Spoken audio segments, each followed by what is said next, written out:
Good morning. On behalf of our family, I'd like to thank everybody who's gathered here amongst the daffodils in the heart of Wordsworth Lake District to celebrate Dad's life.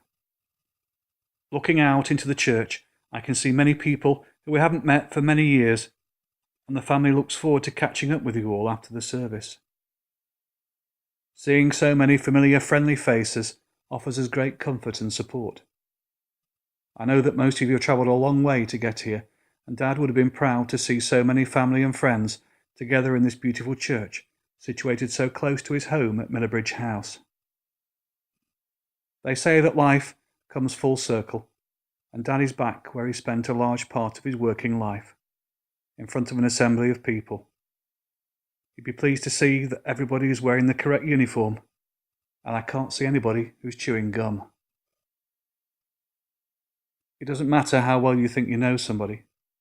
When you set out to compose a eulogy, you unearth facts that you didn't know or had long forgotten. And I've greatly enjoyed looking back over a life that's been so fulfilled and positive.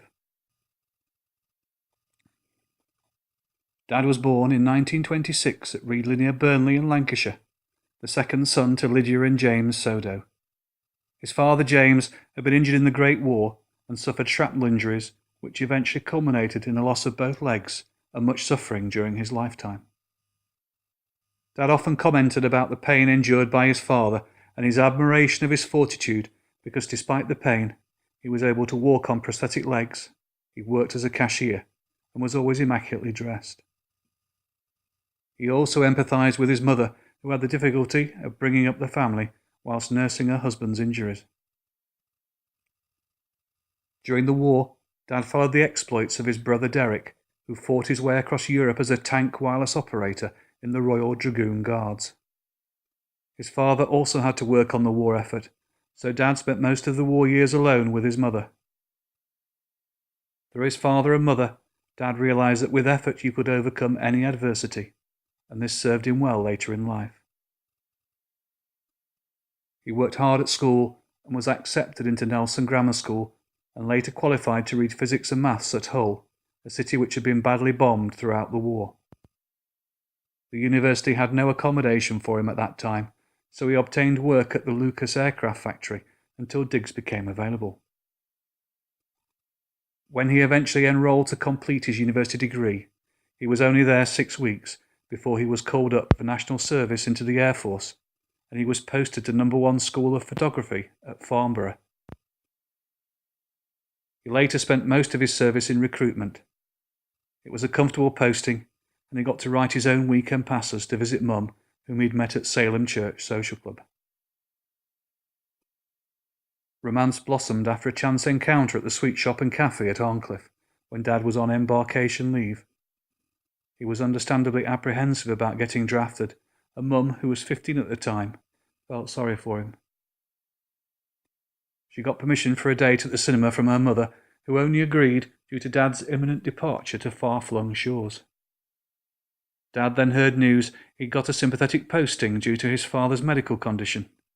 He turned up at Mum's a week later, surprising Grandma, who was heard to comment, "I thought that lad was getting posted." It was nearly 3 years after leaving the Air Force before he finished his degree in 1952. He then applied for a colonial posting in Nigeria, and he married Mum in preparation for the move overseas. It was a big blow for them both when he didn't get the post, because it left him married without a job. He was now taking on life in a loving relationship with Mum, and they made a formidable team. Both worked incredibly hard to better their lives, and a little setback like this was never going to slow them down. They enjoyed a long, happy marriage of 61 years and did everything together. It was always Jeff and Marion, not Marion or Jeff. They were life partners in every sense. I know that everybody here has seen what a special relationship they had, and the world felt a better place around them. Dad's groomsman was Trevor Windle, and their friendship endured for the whole of their lives, a story familiar to all Dad's closest chums. He understood how precious a good friend is and nurtured all the friendships he made at different stages of his life. Gillian and I will always remember the many happy times we spent with Dad and Mum at Worcester with Howard, Eileen, Mandy and Guy, the holidays with Jean and John Firth and Dennis and Pat. His retirement to the Lake District gave him many new friends, and he loved living within the community of residents at Millbridge House, all of whom looked out for him and supported Mum long after Dad's health had declined and his behaviour became more erratic. I know he would have wanted me to say thank you to them for that support.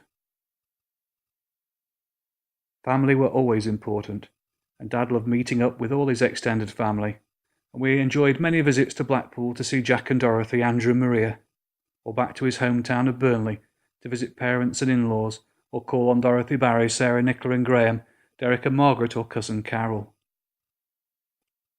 All his nephews and nieces saw a lot of him as they grew up, and loved his fun sense of humour and ready wit. He was a wonderful father to Gillian and I. He taught me how to fish and loved walking with Gillian and touring Loughrig on most visits. His grandchildren shared many things with him. Walks on the fells, playing hide and seek in the bracken at Lily Tarn, hunting for glowworms at the bottom of the garden at Miller Bridge, classes in how to solve a cryptic crossword, and after-dark astronomy lessons. All 6 of his grandchildren are here today, and he was immensely proud of each of them. In November 2011, his first great-grandchild, Megan, was born, and she often visited him at Heron Hill. In 1952, he applied for a post teaching physics and mathematics at the Cripps School in Gloucester and impressed them enough to be taken on. It was a grand school in the old style, with the smell of liniment, cream teas in the cricket pavilion, and sixth formers who were allowed to smoke pipes. He was responsible for half that sixth form, an age group he loved teaching throughout his career. Mum and Dad rented a timber bungalow in Mitcheldean, and Gillian was born.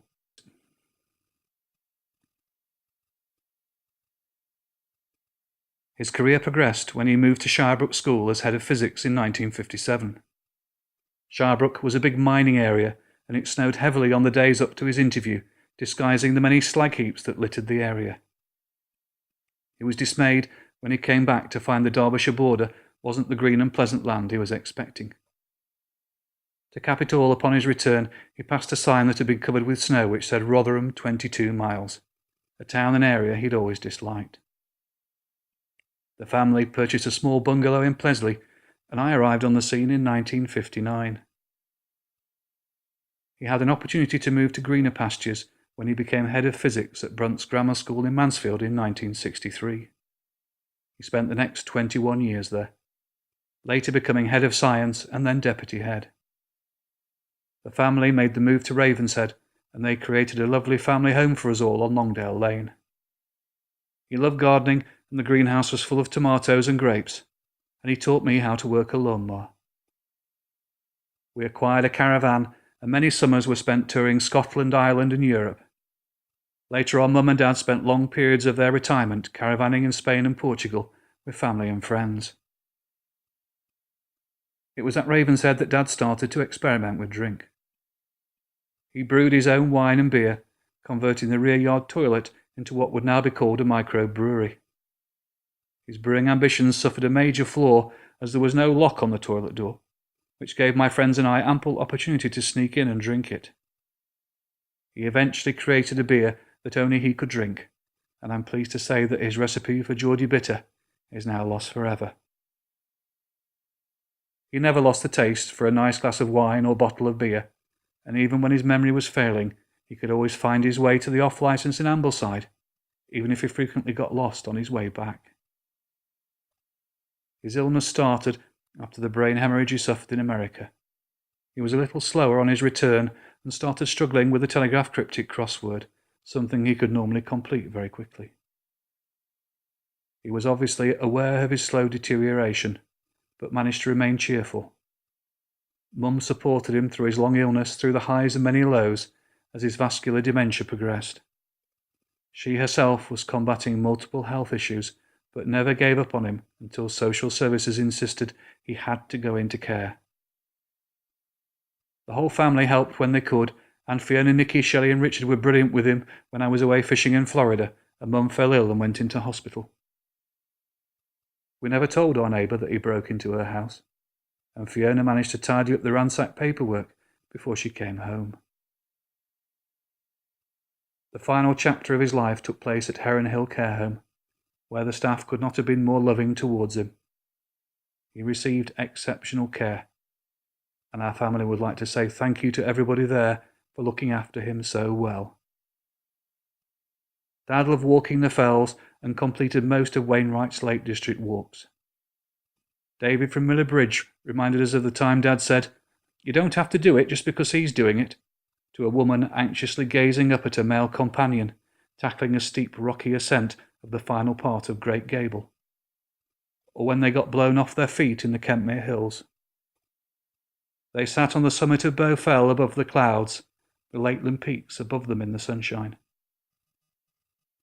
Dad marvelled at his good luck that they lived where they did and never regretted moving to the Lake District. Friends and family enjoyed visiting, and the house was always full of life. He was living in a beautiful place amongst magnificent scenery with the woman he loved. It was the dream retirement for them both.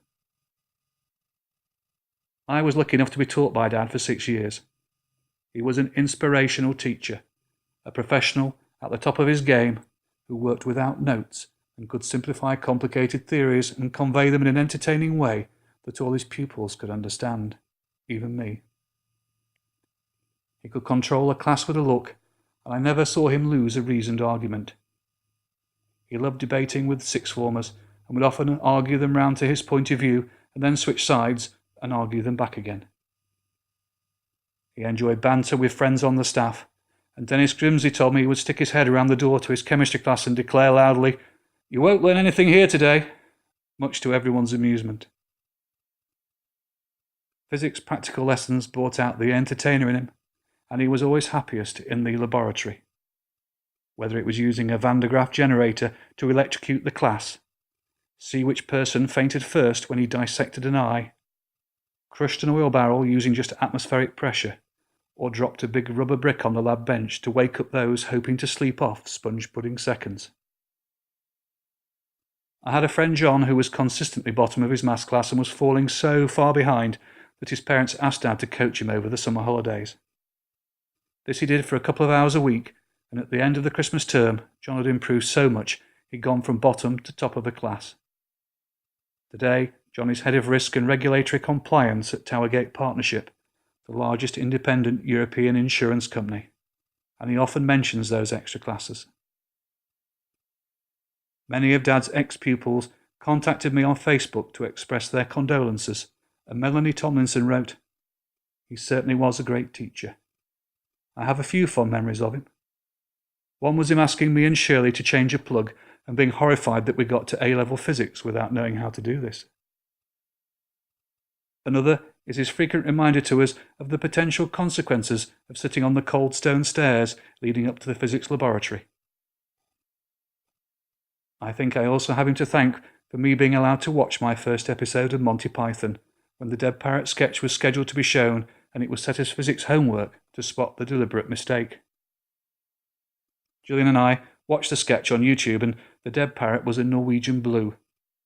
Apparently, Scandinavia is too cold for parrots. When Dad first wanted to buy equipment to start the Astronomy Society, he was turned down by the headmaster because the cost of the reflector telescope breached the maximum he could spend on one item.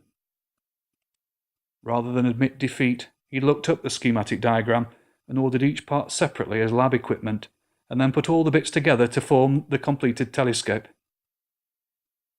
Dad greatly enjoyed using that telescope for many years in his back garden, getting us out of bed in the early hours to see the latest comet or eclipse. Dad was always held in the utmost respect by everyone. He knew when to be serious, but his fun side was never far away. His sense of humour lingered longest through his illness, and he definitely smiled when I slipped and fell on his bed just a month ago. As young children, we hope we'll make a difference to the world. We look up to the role models of the day and dream of emulating their achievements. Very few of us progress to achieve that dream, and for most people, when their life's positivity is totaled and cast as a stone into the water, the ripples struggle to extend beyond close family and friends. Dad was one of the few who could make that difference. His life's efforts have benefited family, friends, and the thousands of children he taught or mentored throughout his teaching career. He managed to inspire young people to pursue science, whether it be scientific research, engineering, medicine, education, astronomy, meteorology, or mathematics. Those energized by his teaching will have gone on to excite others, and his positivity will continue to ripple through time and space towards eternity.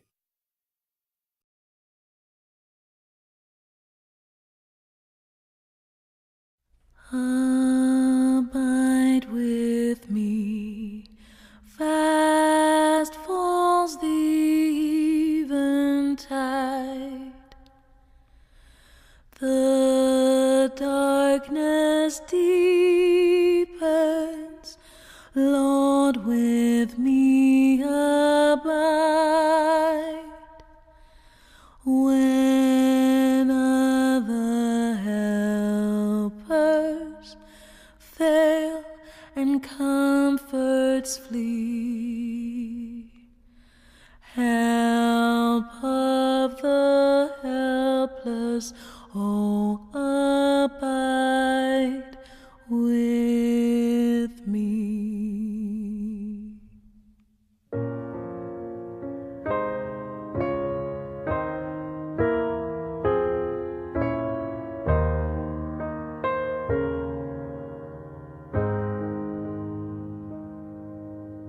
Hold thou thy cross before my closing eyes. Shine through the gloom and point me to the skies.